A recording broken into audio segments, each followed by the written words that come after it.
I'll let one go. Doesn't do that much damage. What are they doing?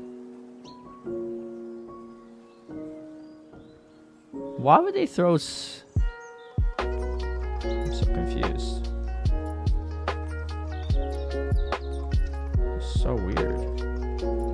Why would they throw Stone Edge there? Because they thought I was going to shield? They can't have 2 mains move banked anyway. You're going Flamethrower again? Okay. What in the world?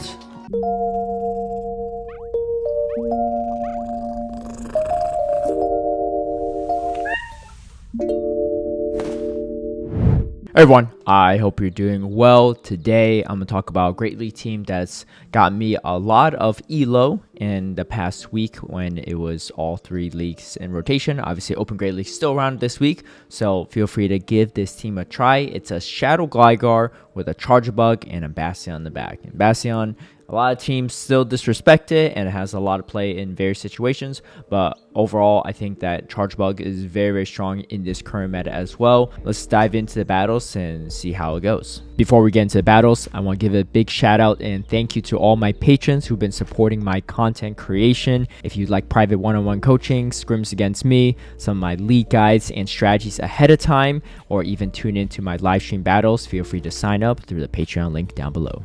So I'm going to be showcasing 2 sets back to back. I'm in the 2800 elo range roughly.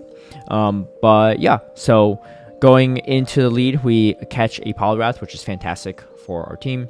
And then this Steelix is actually kind of problematic. But as long as I maintain alignment, I should be in a good position because I have Charge Bug for the Poliwrath as well. So I'm going to double shield. You kind of have to shield the first move, even if it's potentially a Psychic Fangs, because you can see the Dragon Tail damage is really starting to add up, and they didn't even go Psychic Fangs, they went Breaking Swipe. But yeah, we're able to take it out with 1 dig, so it puts us in a pretty good position. They actually have a Poliwrath come in here. It's kind of surprising. I am debuffed, so maybe just try and get the counter down. Oh no, they catch on the Bastiodon, so really great catch from my opponent. It's definitely not over yet, for sure, because the Charge Bug definitely has to avoid this Bastiodon. I have to watch out for a potential combo play from the Poliwrath, or not even combo play, but potentially catching a Flamethrower, because their time is going to come up a little bit before mine. They don't have a move bank though, so that's why I'm farming up a little bit extra energy, just to have some in case I need to throw a move at the Poliwrath. And you can see here comes the Poliwrath. But not in a bad spot right now. It is non-Shadow Poliwrath, so Skull's not going to hit nearly as hard. I'm going to throw a Discharge right away. And the main reason is the energy here is not as vital. The extra Volt Switch damage is going to be solid. And if they don't throw the move right away, then they just get too low on health just from the Volt Switch and Discharge damage. But at this point in time, because I have energy bank still and a decent amount of health left on this Bastiodon, I'm in a pretty good position. But yeah, so Gligar, mainly want to catch the fighters if possible, but you do have Charge Bug as a secondary backup option to counter fighters. Mantine, really bad. Counter swap by a Steelix, which is pretty bad as well. This is one of those matchups where you just can't really win, so it's not really worth shielding. In these situations too, typically Mantine leads have some type of Bastiodon counter in the back, but sometimes they don't. And anytime where you're kind of countering the lead, really hard count the safe swap where you can't flip switch advantage or even get a shield advantage, you just kind of have to hope that your third Pokemon is a Core Breaker in that situation. So there's no point in me investing shields at this moment in time. So I'm going to overfarm a little bit. That's why I go for the Aerial Ace, just to allow myself to get a little farm down. I figured they were going to shield either way. We do leave for the Aerial Ace, so some of this energy is nice. But I'm going to swap out because I'm already debuffed. I don't want to take extra damage from the Wing Attacks. And this is a good telling point here because they stayed in Mantine into the Bastiodon throw move. They threw Ice Beam actually. So they're presumably running Ice Beam Aerial Ace, which both are resisted. Honestly, if I were them, I'd probably just throw the Aerial Ace to pretend I might have the Water Pulse. But now I know for a fact they don't have Water Pulse. So it puts me in a pretty good position. There's not really too much worth shielding, but I do have to shield something eventually. So we'll see how close this Carbink brings me down to KO range or in the red. Moonblast is not going to do much, but you know, neither is Aerial Ace or Ice Beam. So I just kind of had to pick and choose my battles a little bit here. And I go for the full Smackdown all the way, and able to take out the Carbink. And like I said, if you're countering the lead, hard counter in the back end, you know, you just have to hope that your third Pokemon core breaks them. In GBL, sometimes you just get hard counter. It is what it is. All right, against Goodra, this is not the best matchup because they can tank your move, whereas you can't really tank the Aqua Tail, and they do get to it before you get to the dig. So I'm gonna throw the Aerial Ace and go for a swap, and we actually Simo swap here, trying to catch a move, but this is actually much worse for them than it is for me, so kind of works out for me pretty well.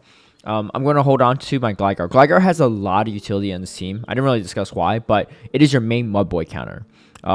Yes, it's not great into Mud Boys, but Mud Boys aren't amazing into it either, and so you want to keep it alive as much as possible. It's also your main fighter counter too. All right, so there's a lot of utility that it has for your team. That being said, we get taken out by the Goodra, but I have the Bastiodon, so I'm in a pretty good spot. I could tank this damage, no problem. Let's just see what they have in the back. Ends up being a Feraligatr. And this is going to be an interesting situation. Feraligatr is pretty strong into his team, but at this point in time, I recognize that, okay, they're not going to shield. It's good no shield call by them because I was baiting, but now, I'm just going to go for the Smackdown all the way because there's no point in me throwing another move. I'm not going to get to a Stone Edge or Flamethrower on this Bastiodon. So, I'm going to commit to just a fast attack pressure. And it was kind of a tough position for the opponent, right? They either get baited with the Aerial Ace and I still throw Aerial Ace at them, or, you know, they, you know, just get Smackdown all the way. This is kind of a weird play. Bastiodon lead with a Shadow Victory Bell safe swap. My fellow Bastiodon users, kind of a weird play, but you know, let's see what they do with it. They'll Acid Spray at my Charge Bug. I'm assuming that there's probably going to be a Bastiodon and maybe a Wigglytuff in the back. Either way, I'm going to swap to my own because I'm debuffed at this point in time. I didn't really want to have to show my Bastiodon, but also if I came in with Charger Bug, the main thing is if they Acid Spray my Bastiodon, I can't really swap to my Charge Bug to clear debuff, right, into their Bastiodon. So the better play was actually to come in Charge Bug in case they threw Acid Spray, which they did. But if they threw a Acid Spray at my Bastiodon and they come in Bastiodon, I'm in a much worse spot, right? So this allows me to clear the debuff, even though it shows my Charge Bug a little bit early. And I kind of figured that their backline is probably also a little bit weak to Charge Bug. Usually speaking, when they have a Bastiodon lead with a Shadow Victory Bell safe swap, the second is usually a Grass type. Something I've noticed, I'm not really sure why, because you know I don't run these kind of teams myself, but most Bastiodon lead teams with a Shadow Razor Leaf in their back has 2 Razor Leafers. A lot of the Wigglytuff Bastiodon Shadow Victory Bell lines have Wigglytuff in the lead instead, for whatever reason. Anyway, so as expected, it is another Razor Leafer. It's going to be Tropius here, but I figured either way, the Bastiodon's pretty low at this point in time, so I can even Volt Switch it down with the Charge Bug. Puts me in a pretty good position here. And then this is probably worth shielding because at this point in time, my Charge Bug is actually pretty healthy and could even take out their Bastiodon if I need to. I think the timer's up soon, so I might be able to combo play even. No, I'm just going to go straight for the X-Scissor. Just get some chip damage off, and then go for a little combo play right here. All right, and we take out a Bastiodon lead as well. But overall, I like to see him a lot. It's super flexible. This is obviously a very bad matchup. Azumarill in the lead for the Charge Bug, but we have 2 pretty strong answers in the back. And anytime that your Charge Bug safe swap, like this situation, can win switch, you usually want to win switch, right? Because why not win switch? This way I avoid the Azumarill on my Gligar, and Gligar usually is going to, you know, have a lot of play against most things in the meta. So I'm going to fight for switch advantage here, just because Greedent's not going to be able to win this matchup. And I'm going to have to shield 1 Body Slam, but that's fine because I get value here. And if the Zoomer comes in, I could land a Discharge, or something else comes in, I'm okay too. Ends up being Annihilate. Again, you know, it's not like the Shadow Victory Bell Bastiodon teams or Wigglytuff Bastiodon teams, but alignment does typically matter a lot, even with my kind of Bastiodon teams. So just something to note. As you can see, Annihilate in the back, and then here we have the Bastiodon. which I am down a shield. But if they have Hydro Pump, I just lose anyway. But don't think they do. So I'm going to throw Poliwrath. Going to be a little bit more energy efficient than Ice Beam.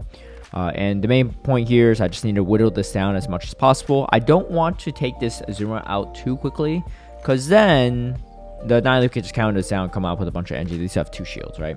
So the whole point is whittle down the Azumarill as much as possible, then throw your moves when your timer is about to come up, right? So you can see my switch timer's up now. So if I do take out this Azumarill, I still have the Gligar on the back. And at this point in time, I'm going to have to shield, but that's okay. It's a nice slash, but I just want to make sure I get this energy off. And I'm going to throw back-to-back aerial ace here to take out the Azumarill. And yeah, able to overcome the Azumarill lead as well. Really on the backs of that Charge Bug safe swap. Again, winning that alignment was pretty crucial. And here we go, 5-0 in the first set. Teams panning out pretty well so far. Oh, so my mistake, I was just on 2800, but able to get over the 2800 mark with that first set. Second set, following right after, we see a Skeledirge in the lead. And this is one of those matchups where I typically just go straight for the base, but you want to be able to dig. So this person doesn't shield, which a little unfortunate for me, but the thing is, the aerial ace and the wing attack damage is still pretty nice. So I could still win switch here if they choose to shield, and they do.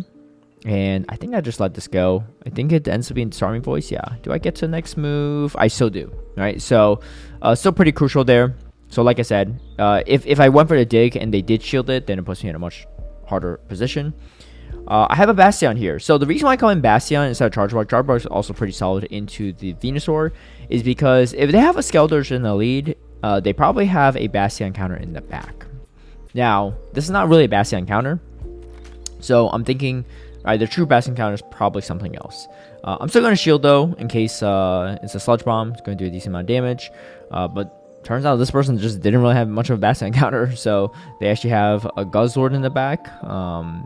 So yeah, very weak to Bastiodon, but you know, sometimes that's just what people strategize around, because honestly, if you don't face Bastiodon, this team probably has a lot of play into a lot of other things in this meta. We have the back-to-back Exeter. We're going to lose Charge Attack priority, but this beefy Bastiodon is not going down to the Venusaur anytime soon, so able to finish that off. Opposing Shadow Gligar. Now, this a little bit depends on the IVs on your Gligar. The one I'm using in this video tends to be pretty high ranked, which means that I'm going to lose Charge Attack priority in most situations. I lose it right here.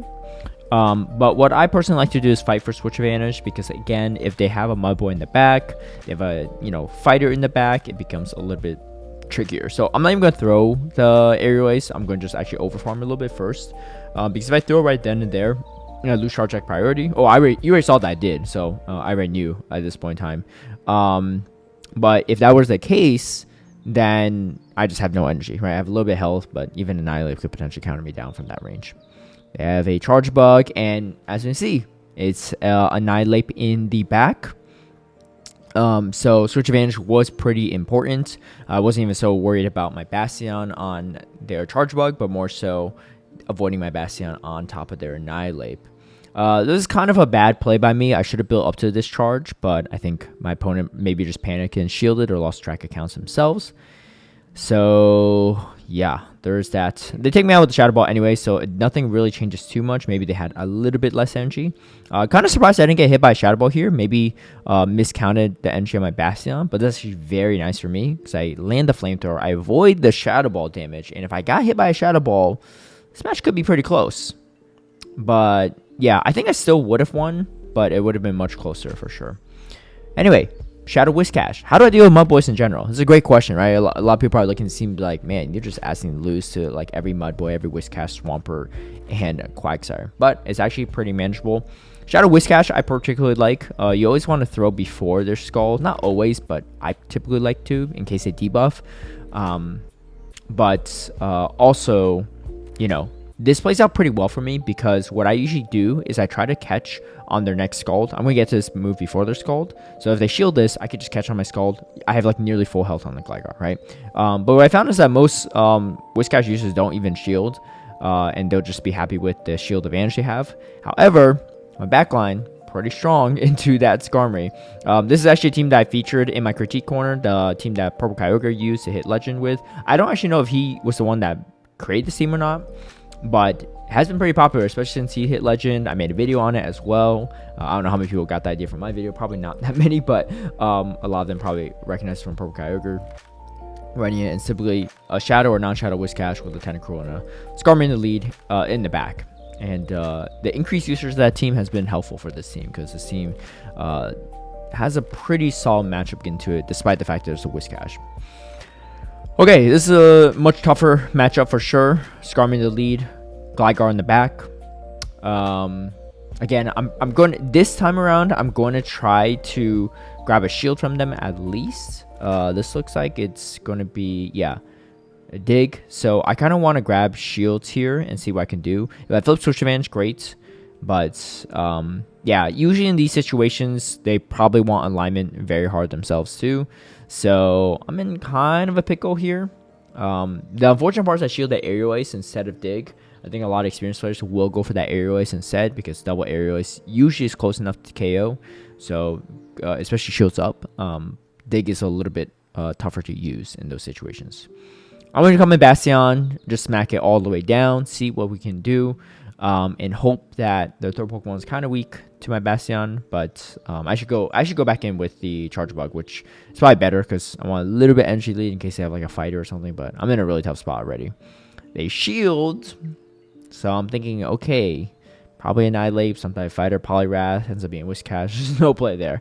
I mean, if I played it out more linearly and just not shielding my Charger Bug, I still don't win that matchup, right? So, it's okay. You know, those hard counter matchups will happen once in a while. They don't happen super often, fortunately, because that's just really unlucky if you run the same team and that always happens. But another Shadow Whiscash in the lead. So, feeling pretty good about this so far. I'm playing out just like how I played out the last one. Let's see if they shield or not. The last person did shield. So this person's going to shield as well. Just like last time, I'm going to shield here too, and then go for another Aerial Ace. This person actually swapped over a little sooner to Tentacruel. So kind of seems like it's the same team as before. They end up shielding though their Tentacruel here, which is pretty good for me, because now we're on even shields. They actually have Sludge Wave, interesting enough. So Sludge Wave is going to do a lot more damage than Scald, but still not enough to KO. Shields are down, and then I get to the Exorcer as well, which is pretty massive for me. And between Gligar and Bastiodon, you have pretty much near perfect coverage, and of course it's the Skarmory team yet again. So we go 4-1 in this second set, and you can see climbing almost to 2850 with this team. If you're a Bastiodon lover like me, but maybe don't like the more fast attack pressure teams like Shadow Veggie, Wigglytuff, this could be a suitable option to run instead. If you run it yourself, let me know how it goes. But anyway, as always, thank you all for watching. If you like this video, feel free to give it a like and share, subscribe for future content, hit that notification bell to get alerted right when I post a new video, and I'll catch you all next time. Peace.